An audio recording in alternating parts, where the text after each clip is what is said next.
매일 공감 여섯 강의 200.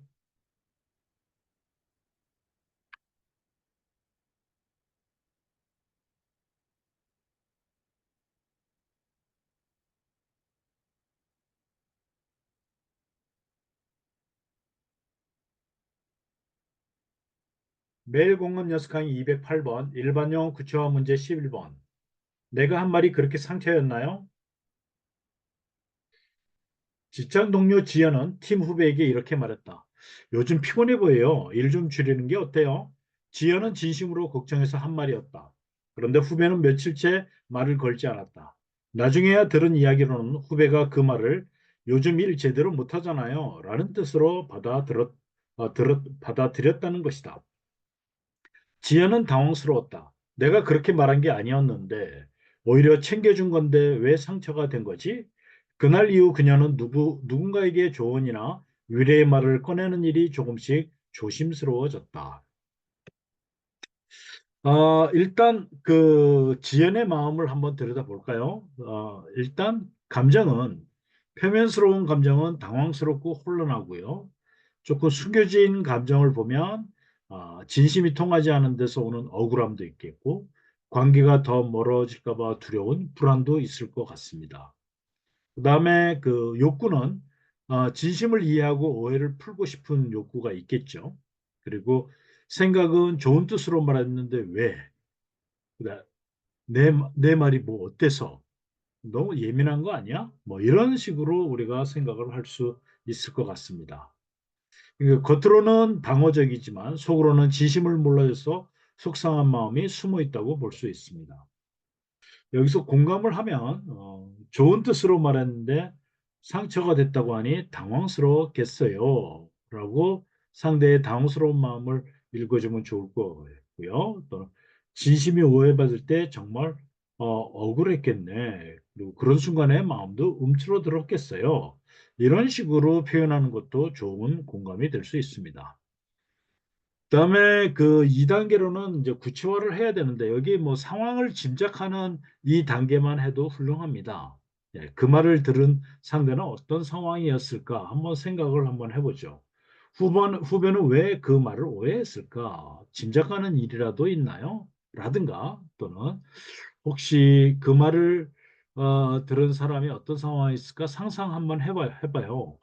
요즘 힘들었거나 비슷한 경험이 있었을 수도 있잖아요.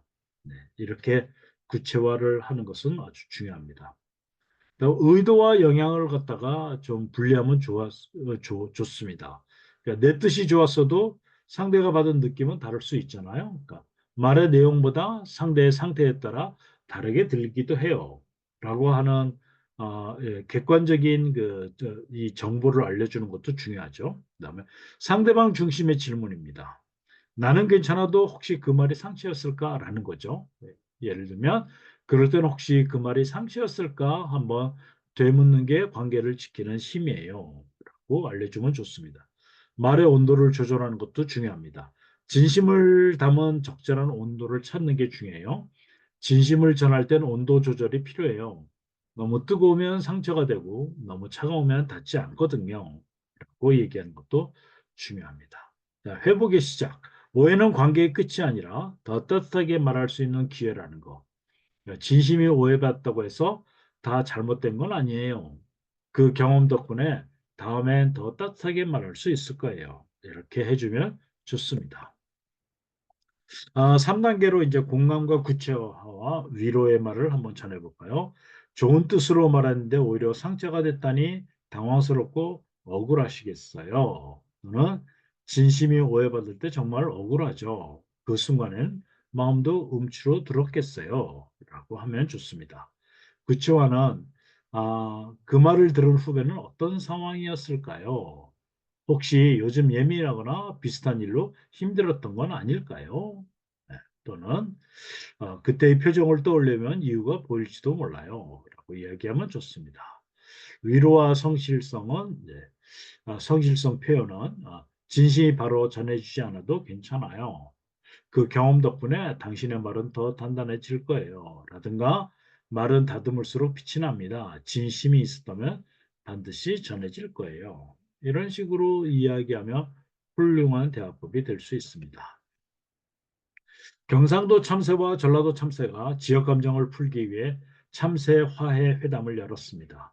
두 마리는 전깃줄 위에 나란히 앉아 서로의 사투리를 흉내내며 웃고 떠들었습니다. 그때 총을 든 포수가 나타났습니다. 이를 본 경상도 참새가 급히 외쳤습니다. 수구리, 고개를 숙이라는 뜻입니다. 그러나 그 말을 알아듣지 못한 전라도 참새는 여전히 미소 짓다 총에 맞고 말았습니다. 떨어지며 마지막으로 이렇게 중얼거렸습니다. 윽? 요 싸가지 없는 놈이 끝까지 배반을 해버려야? 네, 재밌죠? 이 유머가 전하는 메시지는 오해의 본질을 정확히 보여줍니다. 경상도 참새의 수구리는 살리라는 외침이었지만 전라도 참새의 귀에는 공격처럼 들렸습니다. 진심은 선했지만 언어의 차이가 그 뜻을 가려버린 거죠. 사람 사이의 관계도 이와 다르지 않다고 봅니다. 우리는 의도를 기준으로 말하지만 상대는 느낌을 기준으로 듣습니다. 그래서 종종 그럴 뜻이 아니었는데 왜 그렇게 받아들였어요? 라는 서운함이 생깁니다. 공감은 바로 그 틈을 메우는 힘이에요. 왜 저렇게 말하지가 아니라 그 말을 하게 된 이유가 뭘까를 묻는 순간 관계는 다시 연결되기 시작합니다. 대화의 품격을 높이는 세 가지 통찰이 있는데 김지현 씨의 대화의 품격이라는 책에 보면 대화는 전달이 아니라 이해다라고 이야기합니다. 그러니까 대화는 상대의 상황을 바라보는 시각을 받아들이는 것입니다. 그다음에 코르넬리아 슈바르츠와 슈테판 슈바르츠가 당신은 타인을 바꿀 수 없다라는 책에 쓴 것도 이렇습니다. 의견이 달라도 존중할 수 있고 이해할 수 없어도 공감할 수는 있습니다. 네. 다음에 박상미 씨의 관계에도 연습이 필요합니다. 라는 책에는 생각을 말하지 말고 소망을 말하세요. 라고 얘기했습니다. 그렇게 하지 마듯이 이렇게 하면 좋겠어. 라고 소망으로 바꾸는 순간에 공감의 대화가 시작이 됩니다.